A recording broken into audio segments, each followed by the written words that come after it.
Welcome to the Transforming Matters podcast, where ordinary women do the extraordinary. My name is Rachel Babaganov, and I'm your host. And today I'm back again with Kyra Newton. So for those of you who haven't heard the podcast with Kyra, go check it out. It's all about somatic work and trauma. And today we're going to dive into a really juicy topic, in my opinion, which is all about finding safety in our bodies in situations that don't feel so safe. So first of all, welcome, Kyra. Thank you. Yeah, I'm super happy to be here again and share conversation with you. Nice, me too. It's really good to have you back. Mm-hmm. So I'm gonna just give you a little glimmer into what I was thinking because I so much love talking to you, and this topic came up, and I thought, oh, I gotta ask her about this. So I was doing a retreat in Switzerland, and then feeling like really good. And I was going to the train station to drop off a friend.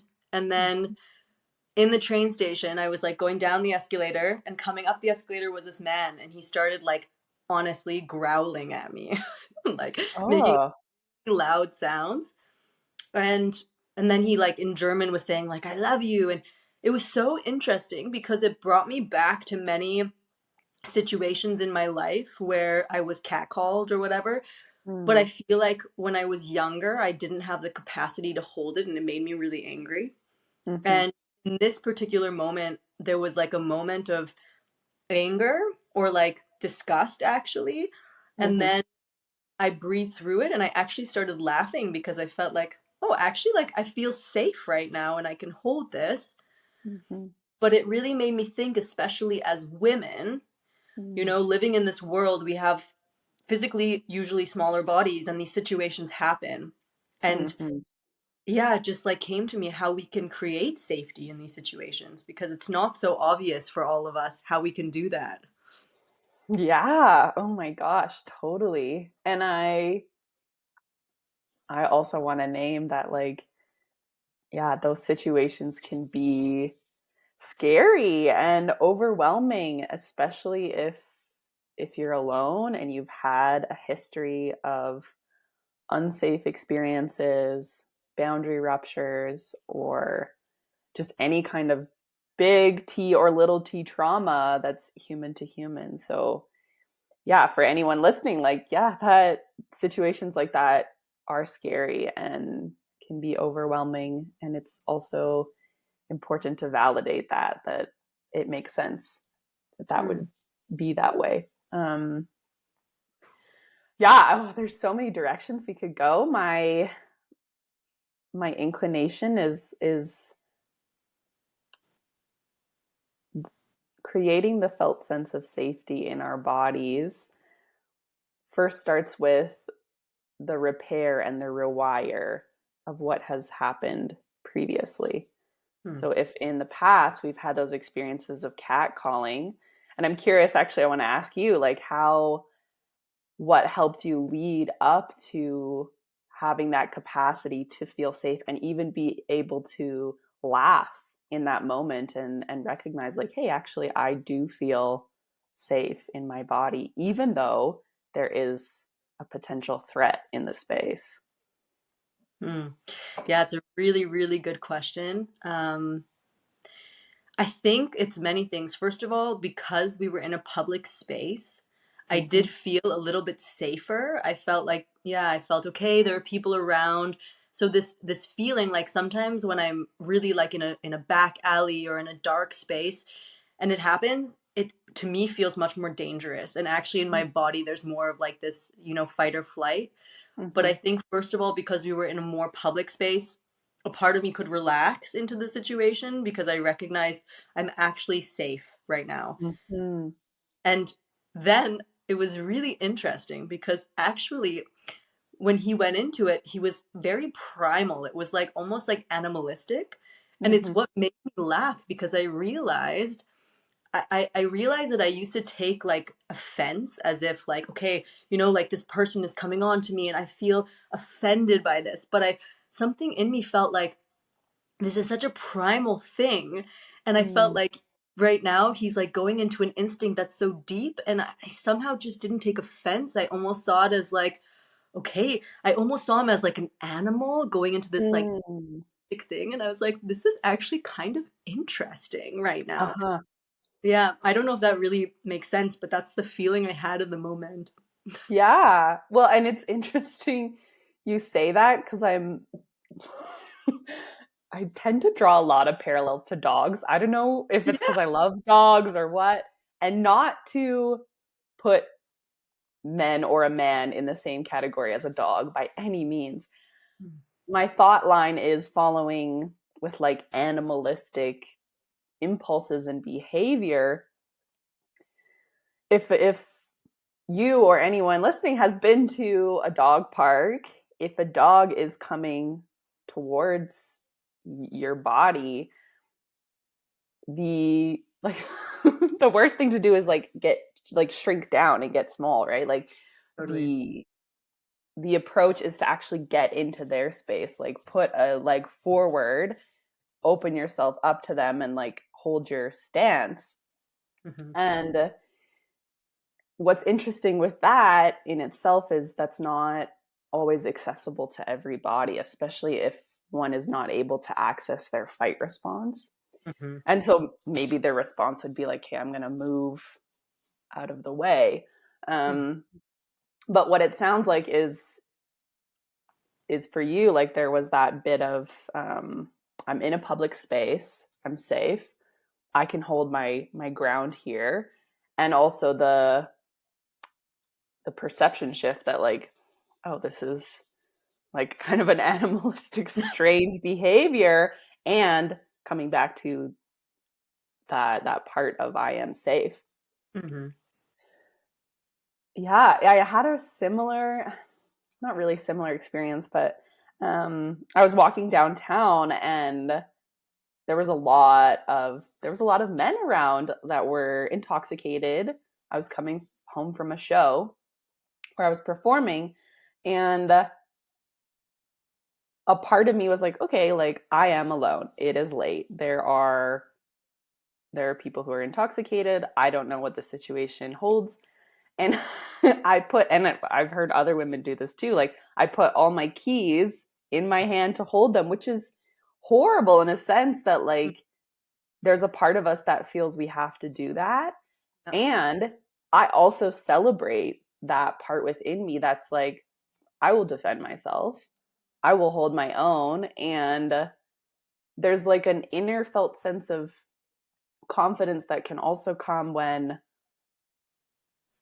one is aware and like in a way, yeah, like I want to say like I will stand by myself and protect myself. And that also comes with like I am going to look around and be oriented to my surroundings. Yeah. If I feel someone's like weird behind me, I am going to turn around and look.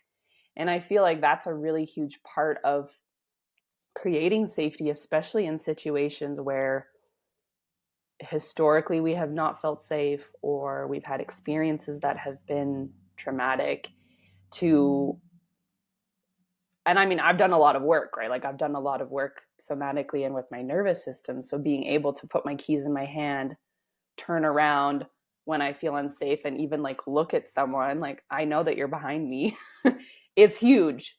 That's like a huge thing.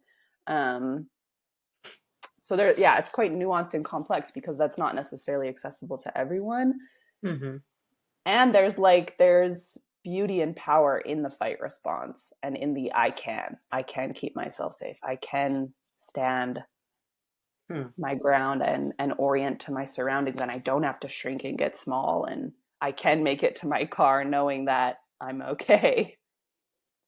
Absolutely. I mean, it's just so interesting what you're saying because, it's like the nuance between, yeah, like, should I be afraid?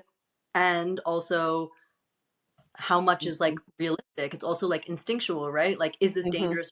Not dangerous? And yeah, like you're saying, I think, you know, it's so funny. Like with you with the keys, my mom growing up, she always taught me, like, if you're in a space alone or if you're afraid, take your phone out and pretend you're talking to someone really loudly and say Mm. like, yeah, I'm coming. And this was always like my go-to when I was younger. I'd be like, yeah, dad, I'm on my way. Like I'll be there in 5 minutes, which is in a way good, but in a way it also is like almost creating this feeling of fear, and it Mm. comes from a place of fear that like if you're in Mhm. this situation, to be safe you need to create like a nuanced difference, whether it's a key or a phone call or whatever. Mhm. But it's so hard to find the balance between like, is the situation actually dangerous right now, or is the feeling Mhm. of your body danger? And the Mhm. differences between that I think is so interesting. And like you said also, I think when I was younger, physically I was smaller. And so there was just like, I think more of a freeze response, because I think my body also recognized like you are small and there's not so Mhm. much you could do right now. I mean, maybe there's something you can do, but like now, even though I'm still quite a petite person, I also feel like in a situation, I would just fight, Mhm. Mhm. part of me that would do it. And so I feel more secure in some situations. So it's so fascinating, these little nuances.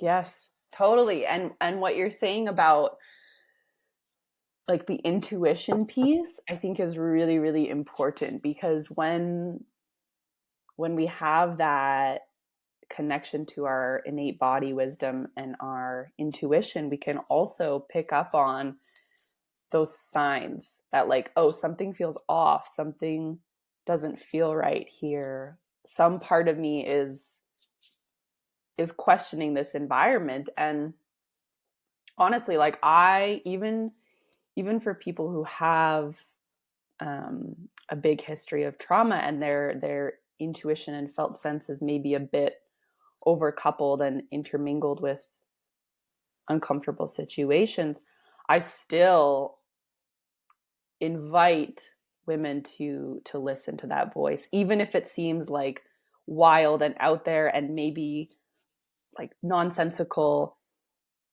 It doesn't matter in the situation if something inside of you is saying like this isn't safe, to listen to it, Mm-hmm. because something inside of you is saying that. And even if it's built on past experiences, it's going Mm-hmm. to be more supportive to listen to yourself and follow that and unpack it later than question that Mm-hmm. inner voice of like questioning if it's safe or not. Mm-hmm. um, and so I think it kind of comes to a crossroad of like repairing those traumatic situations where we haven't felt safe so that we can feel safe when we're walking in the streets and know, and then also building that capacity for trusting our intuition and our body sense. Mm-hmm. Yeah. Absolutely, absolutely. I also think, and I also would love to ask you, because so for me in the moment, it was like, okay, I'm actually safe. But something I find interesting and somatically speaking is like the afterwards, like what you're saying, because Mhm. in the situation, okay, you discern like, right now, what am I going to do? Am I going to take my keys out? Am I going to breathe through it? How am I going to react in this Mhm. situation? And I'm finding more and more it's actually like then afterwards where the real work is important, because to really Mhm. then, okay, like now I'm safe and now I can look at this Mhm. and see what was really going on. To me, yeah, I find it fascinating because after this happened, I reached out to my friends and I said like, yeah, this thing happened and this is how it made me Mhm. feel, and then I could work through like, okay, what it brought up in me. And Yeah. I wonder somatically what you think about that. Well, it sounds like you had great resources, like being able to reach out to your friends and even just be seen and witnessed in the experience that you had is so valuable and important. And so many people have not had that in their life. So already, like that's a beautiful resource to be able to share and come back to regulation, even if your system was like 2% activated, having that friend Mm-hmm. space to be able to orient, to be able to reflect and be met is co-regulation. So that is like, ooh, yeah, something I celebrate. And then, I mean, even the thought of like, okay, yeah, now I'm safe is in itself a piece of that regulation. It's the, we've come to the end of the T zone where we're out of the uncomfortable situation. We're on the other side. And when we're on the other side, we can look back and like, okay, when did I feel the most activated in that experience? When did I start to know something was off or strange? Was it as this person was walking towards me? Was it when I looked up and saw some kind of facial expression? Like we can kind of track the experience and the memory and what happens in our body post experience. Mm. So when the growling happened, in reflection, like what's the feeling inside the body? Is it contraction? Is it that laughter still there? Like, oh, that was weird. So we can look back, track, and kind of make sense of what happened then, but also what's happening present in the Mm-hmm. body. Mm-hmm.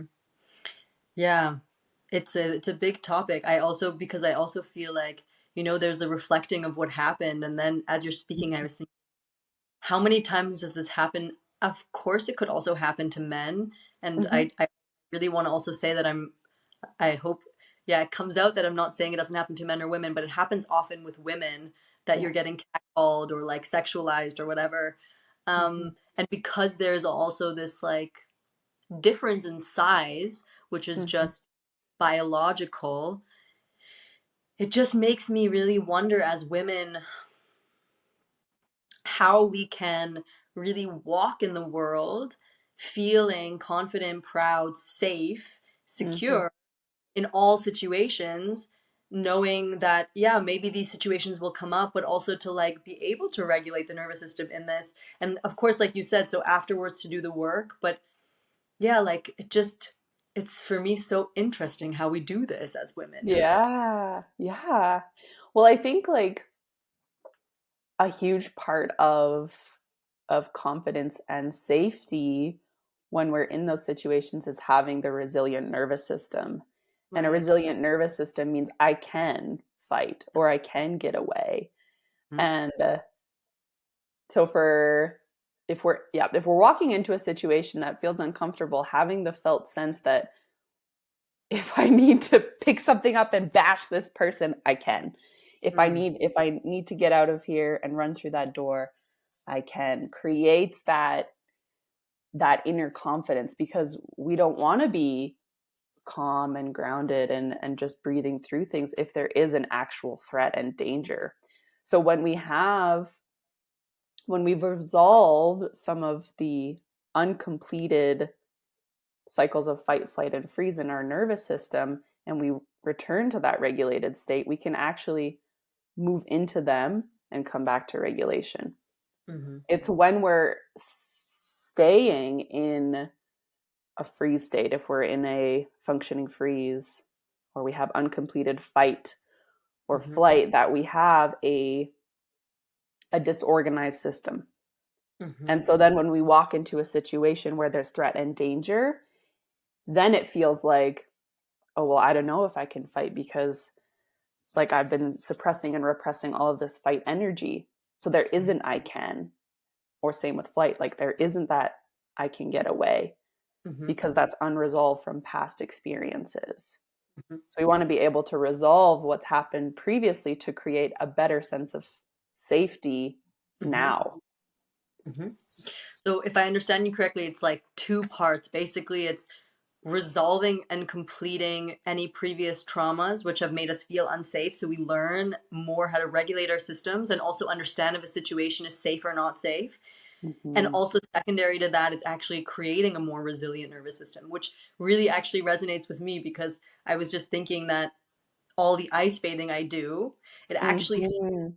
capacity in my nervous system. And it's why I think nowadays in these situations, I actually feel much more safe because I feel I have the capacity to fight and not freeze. So yeah, Mm-hmm. just checking to see if those two parts are kind of what you were saying. Yeah, yeah, totally, totally. Yep. And like with the ice, you are accessing some of that sympathetic charge, right? Like like, okay, I can do this. I'm going into the stressful situation. I can be here. I can feel through it. I can make my way to the other side and be able to respond to that stress. Mm-hmm. And that totally makes sense that that would increase your capacity physically and also like psychologically in terms of how you're relating to your environment and the situation at hand. Um, yeah, Mm-hmm. yeah. So, and here's like a story thought. Mm-hmm. If okay, so let's say someone has had a negative experience in their past with human to human interaction. Could be in the realms of abuse, whether that's from a parent or a loved one or something like this. And if this person was not able to access their fight because the other person's bigger and it's not biologically reasonable, they're not going to fight. And they weren't able to get away. Maybe it's the family dynamic or the relationship dynamic that wasn't possible. Their system would go into that freeze state of like, okay, a functioning freeze. That's the best way their body knows how to survive, the most intelligent way. If that person were then to encounter other threatening situations where someone is catcalling or following them on the street, they have been in a pattern of freeze. It's going to feel even more unsafe because of that experience and not being able to fight or get away. And this is why there are, and I don't want to say there's like, I know I've read articles and case studies of people who have been through a lot of trauma have a greater their response in those situations is going to be more challenging. They're not as confident. Totally. And so then it's really important if someone has experienced those big traumas in a situation like that to be able to go back and rewrite that story, to be able to experience the fight, the Absolutely. boundary, the flight. Absolutely. And that is what creates that safety internally. The Absolutely. the I can and accessing that life force energy, that vitality, so that when those situations happen, we're not in the same template of our past. Absolutely.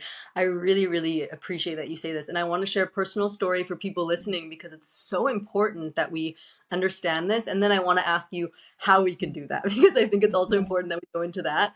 Yeah. But I really appreciate this because in my upbringing, it was complicated, it was dynamic, and I chose this freeze state. So, like, when things would happen, I would freeze, and it was how I learned how to deal with my family structure. And Mhm. it's so fascinating because then in my teenage years, things would happen and like most people would just say like, "Hey, no, like this is not okay." But I Mhm. just never learned that. And so I always allowed things and I created crazy situations which Mhm. for most people they're like, "Rachel, why are you saying we're not like I didn't know how to form boundaries." And Mhm. so it's so important that this point we really share it because I think especially a lot of women have experienced or internalized this like I should be quiet, I Mhm. shouldn't voice myself, and then you're being confronted by someone who's crossing your boundary, and the Mhm. quieter we are, the more the boundaries crossed Yeah. versus saying, hey, no, this is not okay. Mhm. And it kept happening to me and kept happening to me until I realized like, okay, I'm also playing a part in this, like what is going on here, and resolving in Mhm. myself that I needed to learn how to start saying no and creating boundaries and using my voice, which was quite challenging for me. So yeah, I really appreciate you say that. And the question then is, how can we learn how to say no, create the boundary, use our voice if it's so stuck in our system not to do that? Mhm. Yeah. Yep. I mean, there's multiple avenues we could go, like that I would go with someone in a session. Sometimes we can work with the energy of no, that felt sense of no in present time. And then sometimes we have to go back and not necessarily relive or retell the trauma story or go through all the details of the experience, but we can access the moment in time where we didn't get to say no and we wanted to, Mm-hmm. or we didn't have a protector there to say no, to Mm-hmm. stop whatever was happening. And so we can go back and use the subconscious mind and the body to have that experience of, and it can be imagined like, okay, yeah, my teacher from school comes in and says no and stands in front of me and puts up their hand. Like that is an experience of a boundary. And imagining, this is the wild part, imagining that in the context of the experience tells the body something changed.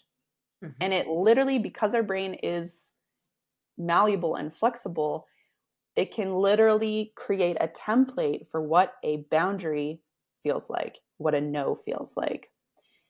And then from there, the integration can happen of like, okay, yeah, and actually, I notice at work, I didn't say no to this. And what I really wanted to do was like stick it to her, or, you know, say like, no, I'm not working 16 hours, whatever it may be. So sometimes when we work with the past, then we can integrate that into the present. And sometimes we work just with the present. Like, Mm-hmm. where is that energy, which is sympathetic to say like, no, and stand by what feels authentic. Mm-hmm. And last piece here is sometimes that energy that comes with a no can feel so uncomfortable for some, you know, like an increased heart rate, a little bit of sweating, a little bit of tension, like, okay, I'm going to say no, that we often just need to work around what happens physiologically when we want to say no. What do we have wrapped around the no? And how can we start to soften those edges so that the no doesn't feel so overwhelming, daunting, or scary? Mm-hmm. I Mm-hmm. love it. I love it. And it's what you're saying all resonates so deeply, and I've done a lot of this work myself, and I've felt in my body it's so incredible how much it can really change your reality. It's really Mm-hmm. like this situation 5 years ago would have felt so different in my body, but it felt Mm-hmm. almost funny because I just have a different nervous system and I can regulate. And Mm-hmm. yeah, it takes this work, and it makes me think a little bit about, and I want to say this in the right way, but maybe it comes out in a strange way, but about self responsibility, because, you know, it's also sometimes so easy to stay the victim. Mm-hmm. I think when we experience trauma or when things have happened to us, we see the world in a certain way and it's painted by our trauma, which is absolutely makes sense, of Mm-hmm. course. And I see in like my story, for example, that it also made me feel unsafe in many situations. But when I started doing the work, I also saw my role in the responsibility of it. And that Mm-hmm. doing this work also really changes the way we see the world, because situations which had felt unsafe can feel very safe. First of all, by our nervous systems being regulated, but second of all, by the way we react to the situation. Mm-hmm. Yeah. Yeah. Yeah. My thought. Yeah. Oh, this is so juicy. I'm like, I get excited. Yeah, me Um, it's so good. Yeah, there's a huge piece with like self responsibility and victimhood and victimization of.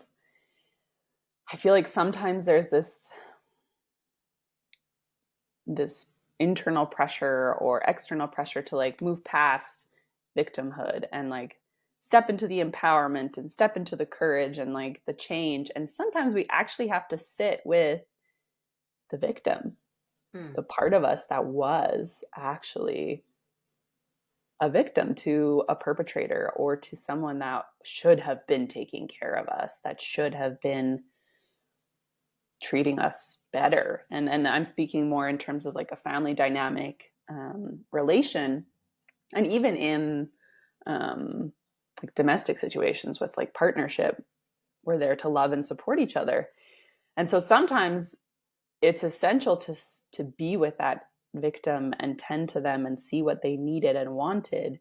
And then from that place, once that piece has been completed, then we can shift into the, okay, now what? Now that that's resolved and I see that I didn't get what I needed, I didn't get what I wanted, and that wasn't right. Now what? How am I going to show up in my life now? And what do I need from people in my life? What do I want? And what am I standing for? What am I not standing for? And so I think it's twofold, where we get to pay attention to the victim, the inner child, the part of us that was hurt, and then step into that adult part and find that empowered sense of self. Yeah, absolutely. It's a beautiful process, and yeah, it's also so fascinating, right? Because through this process of unraveling our traumas and understanding, okay, this is how it was, this is how we are, it's also beautiful that what comes of it is making boundaries, Mm-hmm. figuring out what our needs are, and Mm-hmm. actually sharing what our needs are, understanding what our values are. You know, I coach women, and like this is, it's fascinating because I myself never shared what my needs are. But if you Mm-hmm. don't have these fundamental things, what are my needs? What are my values? Can I make a boundary? Then this sense of feeling unsafe or feeling safe is a little more difficult. And it's, of course, there's like, if you really weren't able to voice this for a time, it's much harder. But it's so important then that we step up and say, now, these are Mm-hmm. my, and if they're not heard, it's also fine. You don't need to be in relation with that person, but just to share what your needs are and to share what your values are and to have your boundaries, it seems to me almost like the foundation to all relationships. Mm-hmm. Yeah. Yeah. That's like the triple threat. Yeah. Needs, values, boundaries. And where are we wobbly in those foundations? You know, because you could be like real good at setting boundaries and have some murky energy and physicality around saying, like, hey, I really need help. Mm, And so then, yeah, like all three of those spaces probably need different attention and care to create that, um, yeah, that center of safety. mm. Mm-hmm. It brings me back to this picture of what happened, because Mm-hmm. I'm thinking of like women who are in the same situation. I guess for every person, there's also a different set of needs and values in that. So I'm just thinking, okay, what could make me feel safe in a situation like that next time? Because in this situation, I kind of like, it was, it's always in these moments, it's so fast, and then Yes. oh, I could have done this and I could have done that. Like that would have felt really good. It happens to me often. Yeah. Um, and so, like, looking back, I think, like, okay, in that situation, what could I have done differently? And I Mm-hmm. actually feel for me in that situation, it was perfect because my need was to feel safe and I Mm-hmm. felt safe. And so it was totally fine.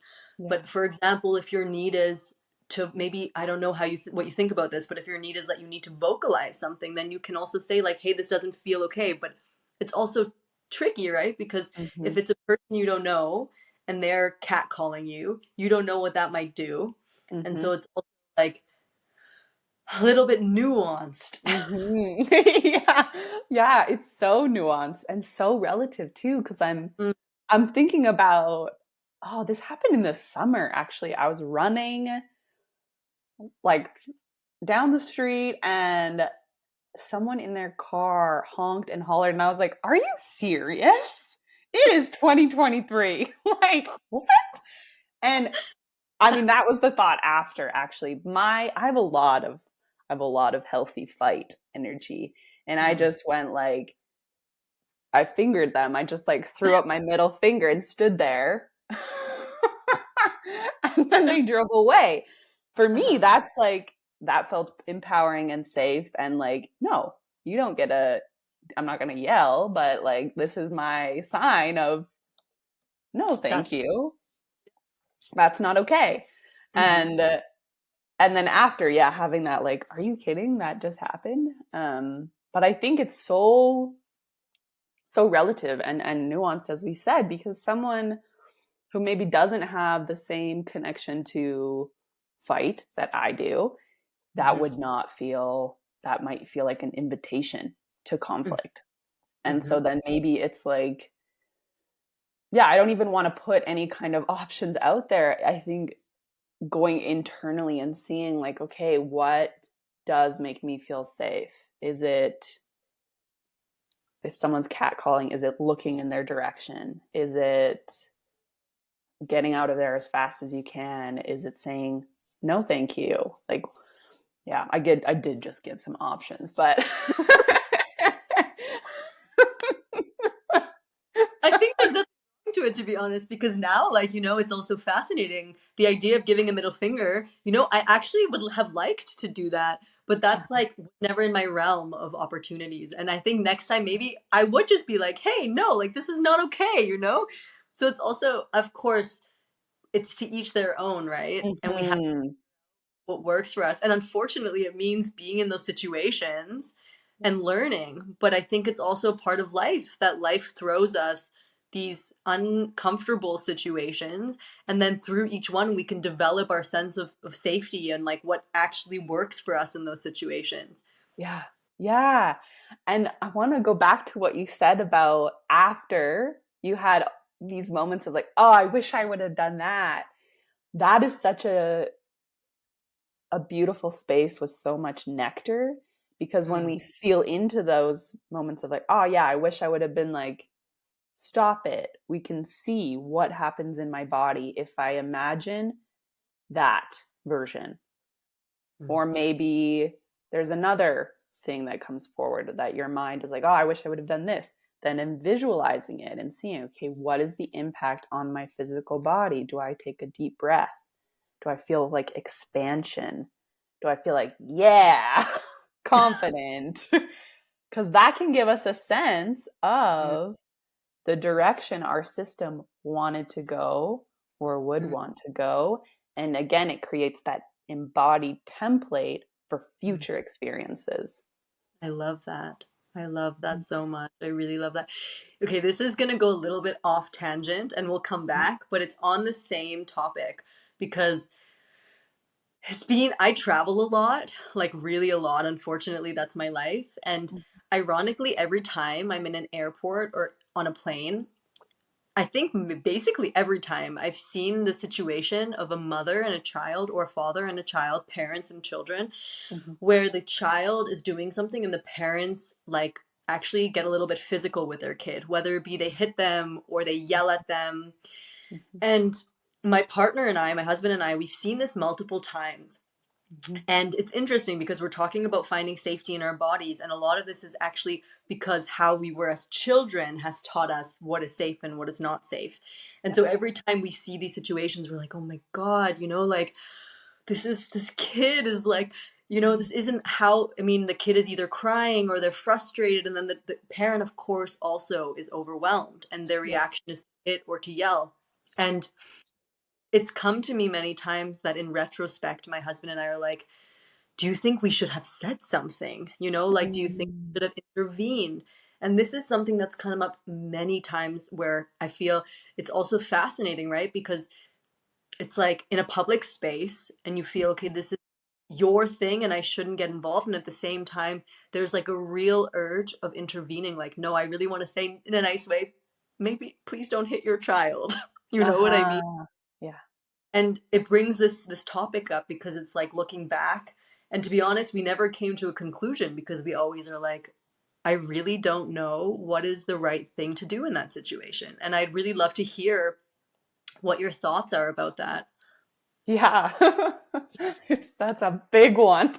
It's a There's so much, and this, I mean, what I'm going to share is my own, I would say, like, really my own personal thought, because I know there will be a lot of different beliefs and opinions there. I had two lines of thought come through. One is my first kind of inquiry was like, what are the repercussions for that family dynamic for someone to come in and say, hey, please don't yell at your child, or hey, please don't hit your child. Like a part of me kind of was like, oh, yeah, like I wonder if that is then that ripples into shame or anger for that parent. And does that repercussion happen for the child? Mm-hmm. So I'm like, I'm curious about that relational dynamic of how that would play out after. And so then I'm like, is it good to say something? Curious, very dependent on what that dynamic is. And then there's another thought of like, I think it's important as a society and as human beings to intervene and set a bar for safety and for what is okay and not. And then my my train of thought went to like, what's that parent need in that moment? If they are at the edge point where they Mm-hmm. are choosing or reacting and yelling or hitting their child, what's happening in their system? And would it be more supportive in that moment for me or someone to say like, hey, can I help you in any way?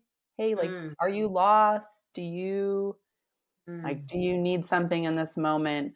So it's kind of, I feel like again it comes back to that intuition piece and and seeing like, okay, what can I really discern, and what is my body telling me, and what is, and making a choice, right? Like we don't know the impact of that choice, but we can make a choice. Mm. And then I have one thought of another thought, so many thoughts. Jeez, that's People with beautiful. their dogs, again, here I am with dogs. There are people who will pull their dog like hard, and it's not good for their neck, it's not good for their spine, and it's a way of trying to get them to behave. And again, like I have enough healthy fight in me that, and I can be quite confrontational without feeling afraid, that I go up to people and say, when you're pulling your dog like that, it creates more anxiety for them. It actually is really harmful for their spine and their body. Here's another way. I've learned this from two different dog trainers. And some people will be like, oh, yeah, fuck you. And that's fine. That's fine. And other people will be like, yeah, okay, thanks. And other people like will internalize that with some shame and just kind of walk away. But in that moment, like my concern is for the dog, and I want to name that like that's not right behavior. That's not okay to Mm-hmm. be doing that. Same as hitting your child is not okay. So yeah, it is relative and it's situational based, and it depends on the person of like, yeah, do you feel, I guess, that inner confidence and bravery and ability to enter into a conversation when you see something unjust. Mm-hmm. Yeah, thank you so much. And it's so beautiful how you said it, right? Because we are all in this together. And Mm-hmm. it's why I brought it up is because when I think about the situation with me and this man, for example, just like a very brief interaction, it's very similar with the situation with the child and the parent, where, a part of me would love to go up to this person and say, like, hey, what's going on? Like, Mm-hmm. is there something you need? Because this is coming from a deep place of, yes, something's off. Maybe there's a lack. Maybe they're exhausted. We don't know what's going on in people's world. And it's like seeing both parts. Of course, there's the person, like the dog or the child or the woman, and it's resolving what's going on there. And it's also on a bigger contextual level, like as a society, how can we really support one another so that we don't end up in these situations where there's exhausted parents who Mm-hmm. cannot handle children, or men who are so sexually frustrated that they're raping or sexually calling women out. Like, we're getting to these places because there's obviously something that's off kilter in our society. Yeah. And it's also like not everybody can do it, but to get to the place where you can also say, like, can I help you? What's really going on with you? And, that's also the line of work that you're doing, where you're able to really Mhm. sit with people on both sides and be able to decipher and Mhm. work through this. And yeah, Yeah. it's it's such a global phenomenon, and it's so fascinating to me how we can Mm. all like really be a part of the puzzle and really support one another and at the same time take care of ourselves. Yeah. Yep. Totally. Yep. Yeah, and I have another thought too with like the child and the dog. Sometimes for kids and dogs who are being mistreated, like even just being seen in that for that Mm, child, like if you see them and like even to say like, hey, are you okay, if there's an opportunity, or like for me, like when that dog is running around, like I'm gonna give it so much love. And like there's also a piece of seeing the victim mm, in that situation and giving them love. And yeah, I mean, everything inside of me is like, I want to be the competent protector that walks in and says like, you don't get to hit your child, you don't get to do this to your dog. yeah, And I recognize that's not always feasible and accessible. And so then sending, yeah, child and dog love and just like, ah, oh, you're having a bad day, like that absolutely. sucks. Yeah. Yeah, there's huge resolve to that. There's huge release to that, and I appreciate that you bring that up because it's actually happened to me once upon a time in Hamburg when I was doing my master's, that I was walking through the street and someone like really abruptly approached me, and later I found out that this person has done this many times and they unfortunately suffer with mental health issues. But afterwards, a person came up to me and she was like, "Hey, are you okay? I just want to check in because we know about this person." And I was like, "Wow, Mm-hmm. thank you for approaching me. Like, that's so helpful that you see me in that." And just like to have someone to voice with what went through. It's the same thing, right? Like Yeah. afterwards to be able to someone or in it to be seen. Um, yeah, and I could imagine like for a child, for example, if they're going through something like that, just to have someone see them in it and say, like, yeah, I see you and I Mm-hmm. love you and I'm sorry you're going through this. It could be such a relief, really. Mm-hmm. Mm-hmm. Yep, totally. Yeah. Yeah, there's so much power in that co-regulation space and in even just the witnessing of like, Mm, yeah, that sucks and that was horrible and what happened just now was weird. Like I'm here witnessing you, and that experience can be soothing. mm, absolutely. Mm-hmm. Yeah, I mean, we went full circle, figuring out how we can find safety in our bodies in situations that feel unsafe. And it's interesting because it can come up in so many different ways. And there are really, it sounds like so many different Mm-hmm. avenues that we can approach with. Yeah, totally. Yeah, and I mean, what's landing in my mind right now as well is getting in touch with felt sense of safety in the body and boundaries, especially with what we've been discussing so far.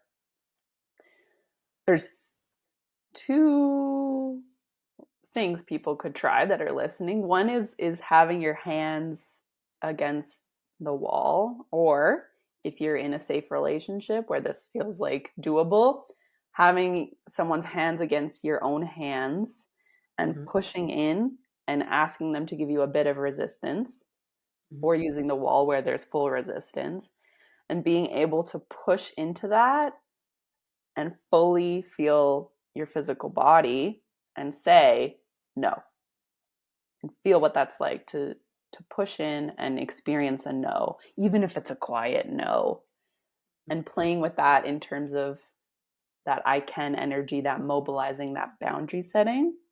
mhm, And then another one is with the physical body of identifying the edges of our skin, our flesh, our bones as ours, a bit of reclamation, like this is my body, this is mine, these are my knees, these are my elbows, this is my abdomen. And then creating that distance with hands and energetically of like, and this is my space. Mm. And even just like that, those two tools and somatic exercises can inform us what happens. Is there a part of us where we feel numb or disconnected from our body?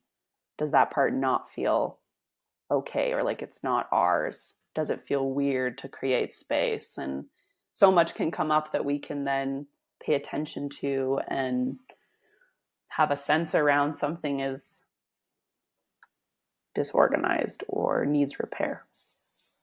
Mm. Thank you so much for sharing that. I think it's invaluable. It's Mm-hmm. invaluable to have also practices where we can begin to unravel how we function and where our boundaries are and how our body feels Mm-hmm. like. You know, I think it's so invaluable. Like I often work also with just something as simple as awareness of the body, just like bringing energy to different parts of the body and feeling. And Mm-hmm. yeah, for some people there's really, and it was with me for a long time, there's just like parts of our body that are numb and that are not, Yeah. we haven't yet integrated them. And Mm-hmm. so like, starting from again the basics, the body, like this is mine, this is what I can feel, I can create safety in my body, I can create safety around me. It's, yeah, it seems so simple and obvious, and at the same time I didn't do it until like my mid 20s, you know? It's Yeah. so, a lot of people I know also, this feeling of feeling really truly safe in their body, they hadn't done it until they were Mm-hmm. mid 20s, 30s. And yeah, it's in a way sad that it's taking us so long, but it's also incredible that these resources are now here and we can access them and they're Yeah. available and we can reclaim our power and feel our bodies and set our boundaries. Totally. Yeah. Yeah. And what a beautiful direction that now, like I would say, like our generation and beyond those edges, we can start also educating young, Mm, educating the teens, mm, the early like 20s about this work so that there is more awareness as they're developing and growing. And I see that so much too, like on social media, YouTube, even in just like the circle of somatic practitioners and therapists who are sharing, like, this is how you teach your kid mm, boundaries. This is how you teach your kid to say no and have that intuitive sense of like, that person doesn't feel safe. mhm. I'm not going to go near them, and this kind of thing. So I definitely see there's a change and a ripple effect happening through generations and families and communities that's so powerful and cool. Absolutely. It's Yeah. incredible. My husband and I were just talking about how like when we were younger, there was this, like the aunts and uncles would just kiss you as a kid.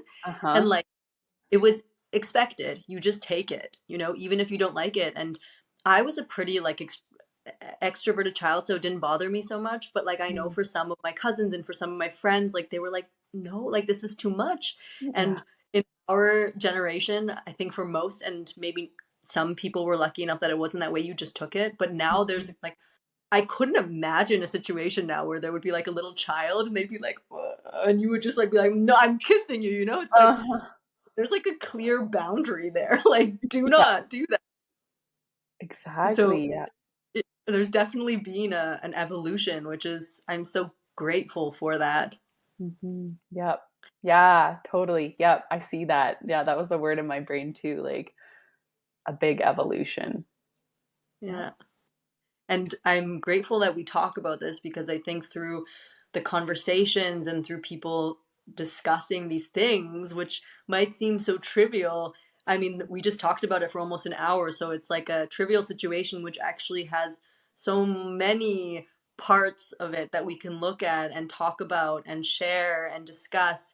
And yeah, I think also I really want to say for people who are listening, if this did bring something up in you or brought up a question or Mhm. yeah, made anything feel like, oh, this is maybe something that is related to the story that I have, also to reach out for help. Yeah. There are so many practitioners, for example, you as a somatic Mhm. practitioner, and if you're not in Canada, like, yeah, there are many.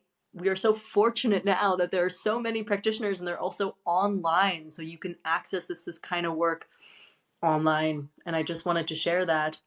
Yes. Yeah, exactly. Yeah, there's so much out there too, and like at so many price points in terms of like Yeah, free content like this, and also mini courses, there's like group courses, there's one-on-one, there's so many people out there providing the platforms and the spaces for trauma resolution, nervous system regulation, and just like overall healing. We're so lucky. Like, we're so lucky at this time to have that, yeah. especially at this time. We need it. So it's good. That's also true, right? Like it's interesting that it's coming at a time where we really need it. And Mm-hmm. yeah, again, I want to remind people, if you haven't listened previously to our podcast before, we really go into trauma, how we can go through trauma in digestible ways.